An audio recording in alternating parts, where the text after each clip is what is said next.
Happy Dhanteras and शुभ दीपावली।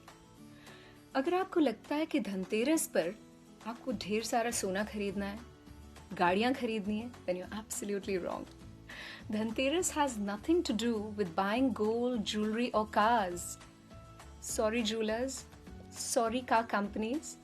क्योंकि ये तो कल्चर, एडवर्टाइजमेंट्स और मार्केटिंग का कमाल है कि लोगों को खामखा इतनी टेंशन हो जाती है, धनतेरस आ रहा है, मुझे सोना खरीदना है, मुझे अपनी वाइफ को चोकर देना है क्योंकि धनतेरस आ रहा है। Dhanteras has nothing to do with money but everything to do with good health.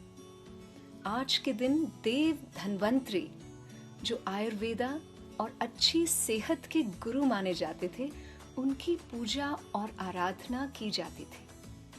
लोग साथ साथ योगा किया करते थे, खाना पकाते थे, खाने की पूजा किया करते थे और फिर देव धन्वंतरी को याद किया करते थे।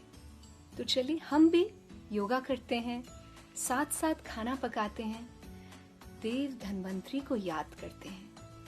Let's invoke the presence of Dev Dhanvantari.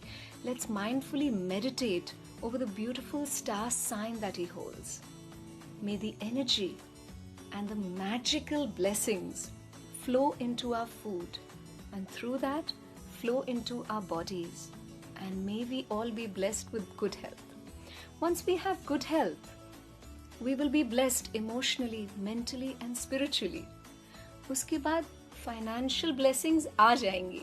So here's wishing you a very mindful and a blessed Dhanteras Triyodashi and a happy Deepavali.